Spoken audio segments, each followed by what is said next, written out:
और आप देख रहे हैं आज तक। खुफिया एजेंसी यानी कि आईबी के सूत्रों की माने तो आईबी की सूचना पर ही पेट्रोलियम मंत्रालय में जासूसी कांड का खुलासा हुआ।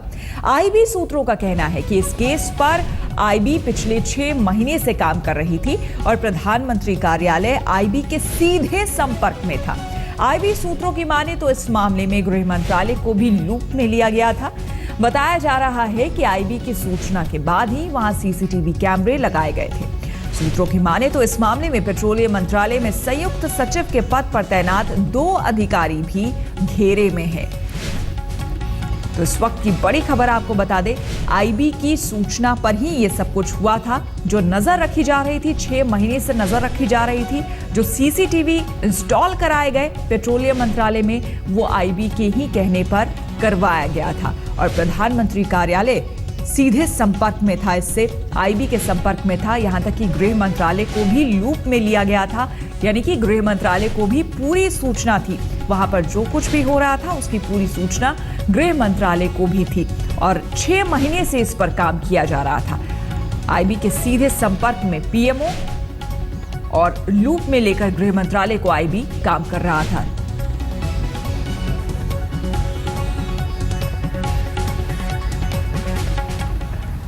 केंद्रीय गृह मंत्री राजनाथ सिंह ने कहा है कि जासूसी कांड में जल्द ही दूध का दूध और पानी का पानी हो जाएगा।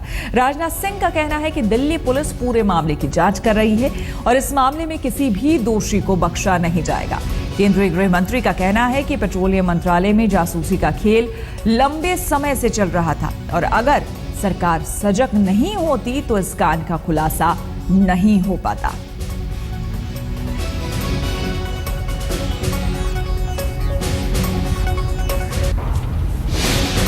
पेट्रोलियम मंत्रालय में जासूसी कांड पर केंद्रीय गृह मंत्री राजनाथ सिंह ने क्या बयान दिया है, ये आपको सुनाते हैं। नहीं, दिल्ली पुलिस इन्वेस्टिगेशन कर रही है पूरे मामले की और मैं समझता हूं कि कैसे यह सब सारी चीजें हो रही थी, इसका खुलासा जल्दी ही जल्दी हो बताया जा रहा है कि अलग अलग मंत्रालयों में भी इस तरीके की घटनाएं हो रही हैं जिसकी नजर आईबी की है। मैं समझता हूं कि इस बात की सराहना की जानी चाहिए कि कम से कम जो लंबे समय से ये चल रहा था इसका खुलासा तो किया है हमारी सरकार ने। दूसरे मंत्रालयों में जो हो रहा है क्या वो भी टाइप है? यदि हम सजग न होते, इस मामले में सचेत न होते, तो मैं समझता हूं कि इसका भी खुलासा न हो पाता। सर, मिडिलमैन का काफी यहाँ पे वो मतलब इन्वॉल्वमेंट होते हैं, काफी सालों से डिफेंस में हो सकता है किसी भी पॉसिबिलिटी को मैं रूल आउट नहीं करना चाहता हूं, लेकिन ये सब सारी चीजें लंबे समय से चल रही होंगी तभी ऐसी परिस्थिति पैदा हुई और उसकी जांच हो रही है और बिल्कुल दूध का दूध पानी का पानी हो जाएगा और जो भी दोषी हैं वो बख्शे नहीं जाएंगे। इस बीच दिल्ली के पुलिस कमिश्नर बीएस बस्सी का कहना है कि आरोपियों से पूछताछ में पता चला है कि डॉक्यूमेंट चोरी कर बेचे गए थे।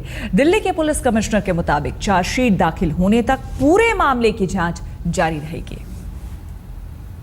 डॉक्यूमेंट्स जो है चोरी किए गए, डॉक्यूमेंट चोरी करने के बाद में आगे बेचे गए, उनको जो उनके रेसिपिएंट्स हैं, यानी कि आप समझ लें कि चोरी के माल को खरीदने वाले जो हैं रिसीवर ऑफ स्टोलन प्रॉपर्टीज, उनको भी हमने अब जो है काबू में कर लिया है। इनसे अब हमारी बातचीत चल रही है। जिस दिन मेरी चार्जशीट फाइल होगी उस दिन जांच का दायरा खत्म होगा।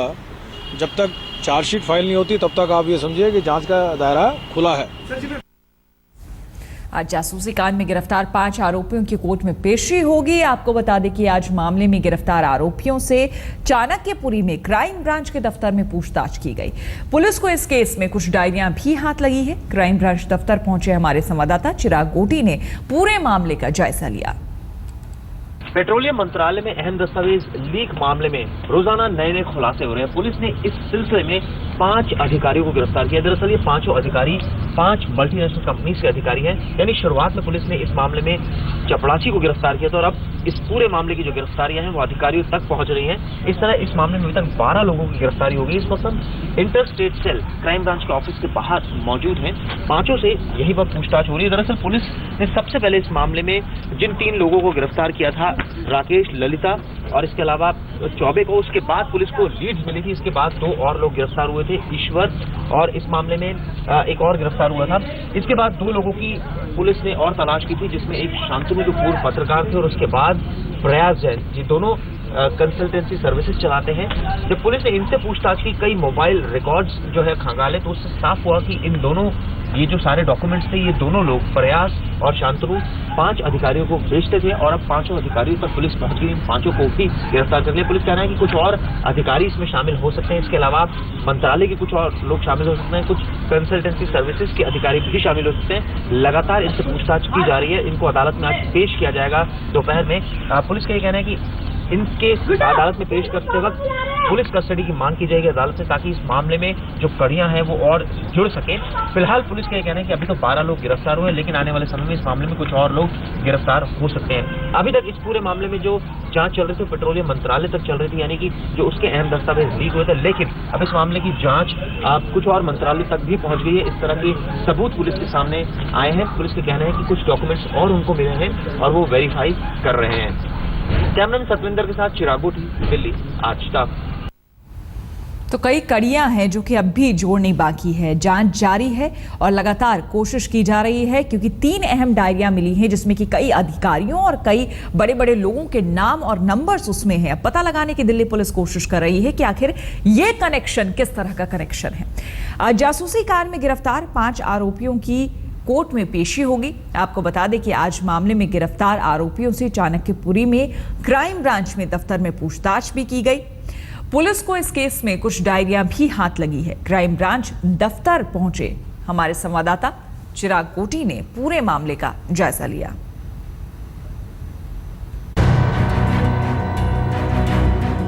इसी शास्त्री भवन में भारत सरकार के कई अहम मंत्रालयों के दफ्तर हैं और इन्हीं में से एक है पेट्रोलियम मंत्रालय का दफ्तर। दिल्ली में तख्तापलट के बाद नई सरकार ने कामकाज संभाला ही था कि तभी कुछ ऐसी चीजें सामने आई जिससे पता चला कि मंत्रालय में कुछ गड़बड़ है।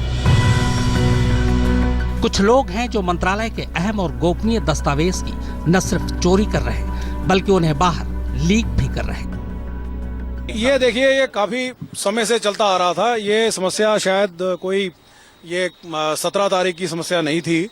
ये समस्या हो सकता है कई वर्षों से ही चलती आ रही हो, पर ये जब तक हम पूरी तरह से बातचीत नहीं कर लेते तो मैं किसी भी मतलब अंदाज के बेसिस पे आपको कोई भी बात बताना नहीं चाहूंगा। शक यकीन में बदलने के लिए पेट्रोलियम मंत्री धर्मेंद्र प्रधान ने मंत्रालय के कुछ खास अफसरों को इस जासूसी कांड का पर्दाफाश करने की जिम्मेदारी सौंपी। इसके लिए सबसे पहले मंत्रालय के अंदर सीसीटीवी कैमरे लगाए गए। साथ ही जासूसों पर नजर रखने के लिए कुछ दूसरे गुप्त इंतजाम भी किए गए, पर यह सब कुछ बेहद गोपनीय तरीके से किया गया ताकि जासूसी और चोरी करने वाले जासूस और उनके साथ मिले हुए मंत्रालय के कर्मचारियों को इसकी भनक न लगे। कई दिनों से विभाग में हम लोग चर्चा किए थे, अंदरूनी निगरानी हम लोगों ने बढ़ाया था। संबंधित जो इस सारे काम पे सरकार की करते हैं उनसे भी हम लोगों की बातचीत हुई थी और इस पे एक स्वतंत्र प्रशासन चलाने में, निष्पक्ष प्रशासन चलाने में इस प्रकार की घटना बहुत घातक होती है, बहुत चिंताजनक होती है। इसके बाद निगरानी के दौरान पता चला कि मंत्रालय के अंदर कमरा नंबर 201 और 202 में कुछ गड़बड़ है। रात को कुछ लोग इन दोनों कमरों में आते हैं, कुछ फाइलें ढूंढते हैं, फिर कमरे में ही उसकी फोटोकॉपी करते हैं और फिर निकल जाते हैं।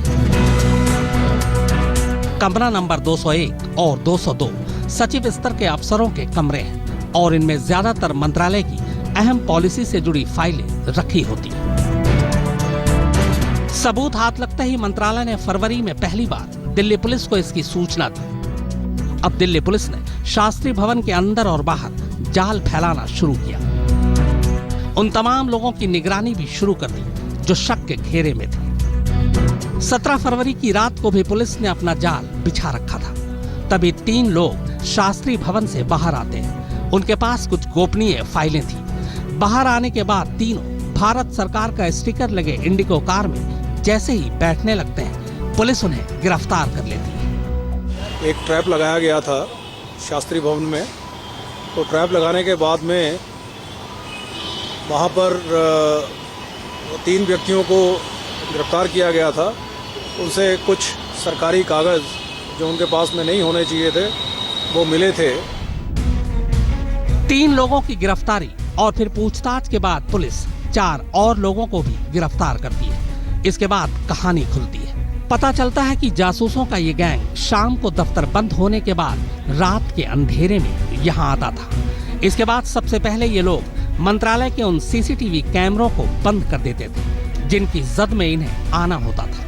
फिर पहले से तैयार कमरा नंबर 202 और 201 की नकली चाबी से दरवाजा खोलते, वहां से जरूरी फाइलें निकालने, उनकी फोटोकॉपी करने और फिर ओरिजिनल फाइल वापस उसी जगह रखने के बाद ये सभी इत्मीनान से बाहर निकल जाते। डॉक्यूमेंट्स ऐसा है कि डॉक्यूमेंट को एग्जामिन करना पड़ेगा, बिकॉज इसमें एक कोई स्पेसिफिक डॉक्यूमेंट नहीं उठा के लाया करते थे कि टेबल पे जो भी पड़ा होता था उसकी फोटोकॉपी बना के ले आया करते थे। अब ये documents would need to be examined in consultation with the concerned officers and ministry, कि ताकि इनकी जो सिक्योरिटी क्लासिफिकेशन है उसके बारे में हम जानकारी ले लें। बाद में तलाशी के दौरान पुलिस ने उनके पास से जो दस्तावेज बरामद किए वो सभी बेहद अहम और मंत्रालय की पॉलिसी से जुड़े निकले।